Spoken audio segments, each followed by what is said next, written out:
4월에 심는 작물 6가지. 안녕하세요.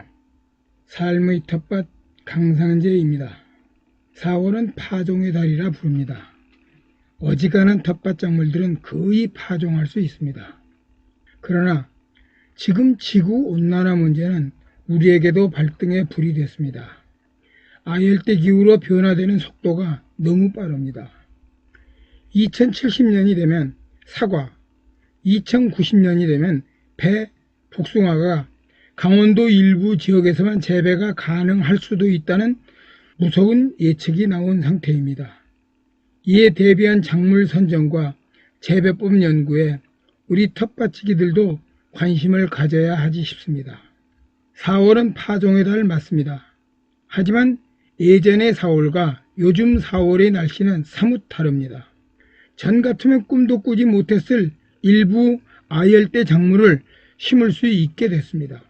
문제는 기온의 변화가 너무 급격하다는 겁니다. 최저기온이 영상이었다가 갑자기 영하권으로 곤두박질하고 최고기온이 여름과 맞먹는 수위까지 단번에 오르기도 한다 이거죠. 일교차가 크다는 것은 과일의 착색이나 작물의 생육에 긍정적인 역할을 하기에 굳이 나쁘다고만 할 수는 없습니다. 그러나 우리가 흔히 텃밭에 심고 있는 채소로 볼 때는 발화에 필요한 온도가 들쭉날쭉하게 돼 발화율이 현저하게 떨어질 수 있다는 문제점과 늦추위의 때 아닌 피해를 당할 수 있다는 문제점을 안고 있기도 합니다. 때문에 4월 파종이라 해도 발화 온도가 상온 정도에 이르는 품종들은 깜짝 늦서리 피해를 대비하는 준비가 필요할 수도 있겠습니다. 무조건 남보다 서둘러 일찍 파종하는 것이 능사는 아니란 거죠. 4월 파종이 가능한 작물 6가지를 소개하겠습니다. 첫째, 옥수수입니다. 옥수수는 4월 파종의 대표 작물입니다. 물론 모종으로 심을 수도 있습니다. 새 피해가 염려되는 곳이라면 씨앗 파종에 대해선 대비책이 필요하기 때문입니다. 옥수수는 4월부터 7월까지 3에서 4주 정도 넉넉하게 간격을 두고 두세 차례 나누어 심는 것이 좋습니다. 수확과 동시에 단맛이 줄어드는 옥수수 특성 때문에 자가소비용 텃밭이라면 더더욱 수확기를 벌려 심어야 합니다. 옥수수를 구멍당 두세 알씩 심고 한두 개 싹을 남기고 소금하는 것이 좋습니다. 물론 한 개씩 남길 때와 두 개씩 남길 때 간격 조절은 조금 필요합니다. 모종을 선택했다면 잎의 수가 2.5에서 3장 아래의 싱싱묘를 반드시 선택하셔야 합니다. 늙은 노화묘를 선택하면 수확량이 팍 줄어들기 때문입니다. 옥수수는 자가수정보다 타가수정에서 뚜렷한 좋은 결과를 갖는 작물이기에 한두 주씩 띄엄띄엄 심는 것이 좋지 않습니다. 가능하면 밭의 형편에 따라 일정 부분에 모아 심는 것이 좋을 수도 있기에 그렇습니다. 이때 통풍 조건 고려해야 되고요. 둘째, 땅콩입니다. 보통 땅콩은 중부지방이라면 4월 하순부터 씨앗 파종하고 모종 정식이라면 5월 중순까지 가능합니다. 다만 비닐 멀칭 재배를 한다면 이보다 1, 2주 정도 앞서 심어도 가능하겠습니다. 땅콩 역시 조류 피해가 심한 곳이 생길 수도 있기에 대비책은 필요해 보입니다. 땅콩은 발화 최저 온도가 12도 정도입니다. 때문에 너무 일찍 파종하면 발화가 더딘 피해를 볼 수 있습니다. 가장 좋은 때는 기온이 18도에서 20도 정도 상온일 때 파종하는 것이 좋지 싶습니다. 보통 고구마보다 조금 일찍 심고 고구마와 비슷한 시기에 수확하게 되는 것이 일반적입니다. 생육기간이 좀 긴 편의 작물입니다. 그러나 발화만 되었다면 일단 한 시름 놓아도 됩니다. 특별히 관리할 것이 없어 텃밭지기들에게도 쉽게 접근 가능한 작물입니다. 땅콩은 생육 저온이 25도에서 27도에 이를 정도로 고온을 요구하기에 생육 초기에 저온에 노출되는 것을 피해야 합니다. 4월이라 해서 무조건 심기보다 최저기온 12도 정도 꼭 확인하시고 파종하시길 바랍니다. 땅콩 재배에서 꼭 아셔야 될 것 3가지입니다. 1. 산성 땅에선 재배가 어렵습니다. 일단 중성에 가까울수록 좋고 사질 양토가 좋습니다.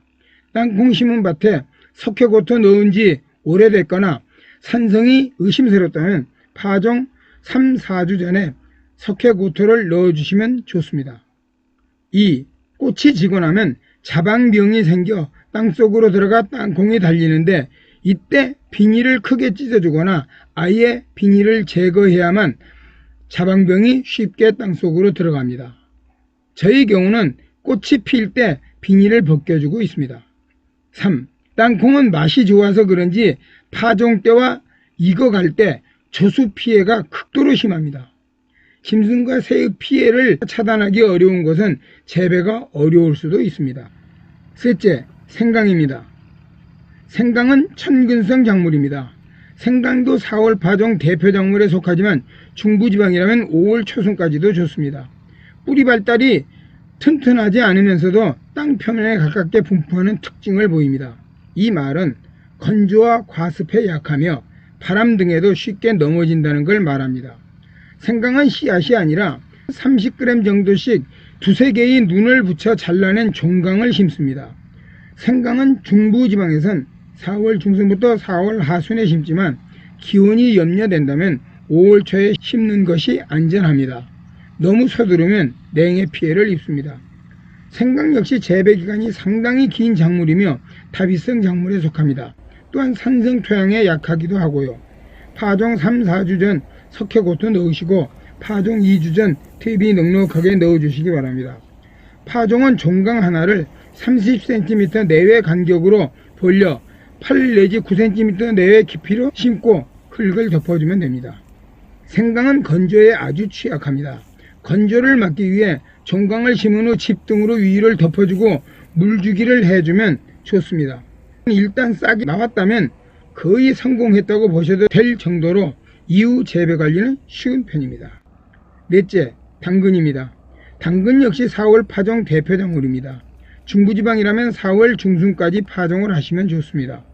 당근은 봄 파종과 가을 파종 1년에 2회 재배가 가능하며 연작 피해가 적은 작물 중 하나이기도 합니다. 당근 재배에서 알아두면 좋은 상식으로 다음과 같은 특징이 있습니다. 1. 씨앗 수명이 1년 정도로 짧습니다. 씨앗 구입할 때 반드시 날짜 확인하시기 바랍니다. 2. 씨앗을 뿌리고 얇게 복토하며 싹이 나올 때까지 매일 미세한 분무기로 물을 주어야 합니다. 3. 다비성 작물로 충분한 밑거름과 두세 차례 추비가 필요합니다.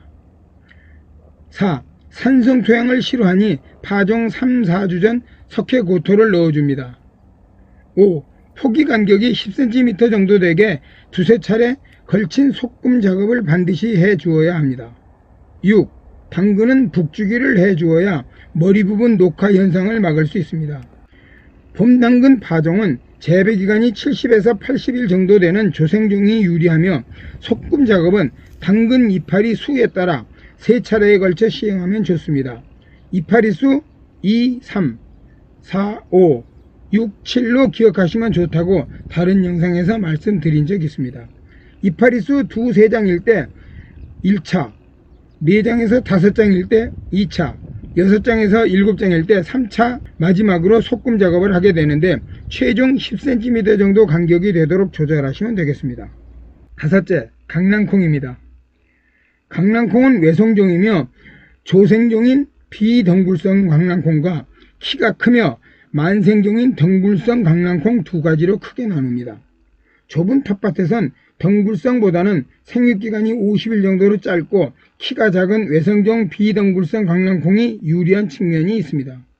덩굴성의 경우 늦게까지 수확하고 수확량도 많은 장점이 있으나 지주대가 필요하는 등 손이 좀 많이 가며 주위 작물의 그늘 등에 영향을 주는 문제 등이 있기도 합니다. 외성종은 3월 하순에서 5월까지 파종 가능하고 만성종은 4월 초순에서 5월까지 파종 가능하지만 5월 중순 전에 마치는 것이 좋습니다. 외성종은 비덩굴성인지라 포기 간격 30cm 내 정도면 무난하고 덩굴성 경우는 조금 더 간격을 넓혀주는 것이 좋습니다. 강낭콩은 서리태나 메주콩과 달리 조류 피해가 거의 없는 것으로 알려져 있습니다. 강낭콩 재배에서 특별히 알아둬야 할 상식이 하나 있습니다. 연작을 극도로 싫어해 연작 피해가 나타난다는 점입니다. 최소 3, 4년간은 같은 곳에 강낭콩 심는 것을 피해야 합니다. 여기서 하나 더 붙인다면 외성경의 경우 무조건 장마 전 수확을 끝내야 합니다.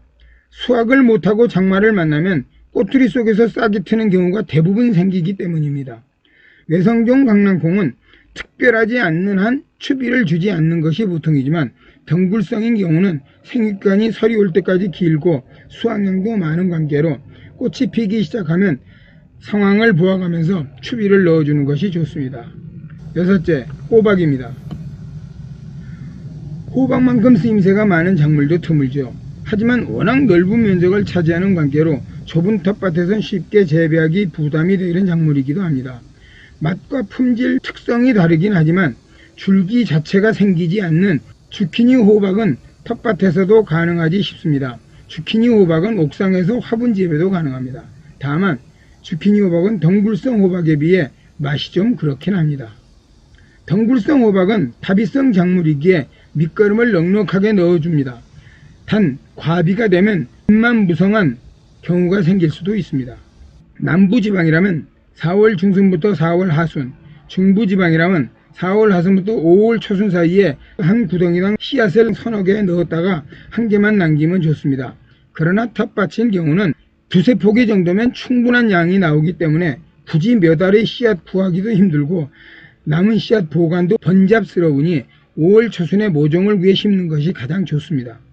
호박은 보통 전혀 순지르기를 하지 않고 내버려 두는 방임재배와 원줄기보다는 아들줄기와 손자줄기에 더 많은 암꽃이 피는 박과작물의 특성을 고려하여 순지기를 해주는 경우로 갈라지지 싶습니다. 두세 포기 정도 심는 텃밭에서는 순지르기를 재미삼아 해주는 것도 좋겠네요. 순지르기 방법은 보통 다음 셋 중 하나로 하게 되는데 가능하면 빠르게 하는 것이 원줄기와 아들줄기를 구분하기 쉽습니다. 1. 어미줄기와 아들줄기를 각각 한 개씩 두 줄기 키우기입니다. 이 경우 초기 수확이 조금 빠른 경향을 보입니다. 2. 본잎 5장 남기고 어미줄기를 순지르기 한 후 튼튼한 아들줄기만 2개를 키우는 경우입니다. 이 경우 수확량은 많으나 초기 수확이 조금 늦습니다. 3. 방임무형으로 일체 손대지 않고 그대로 키우는 방법입니다. 오늘은 4월 텃밭에 심는 작물 중에서 가장 친근한 열매와 뿌리 채소에 대해 알아보았습니다. 여기까지 함께해 주신 번님들 고맙고요. 구독과 좋아요 부탁드립니다. 감사합니다. 늘 평화를 누리시며 행복하게 지내십시오.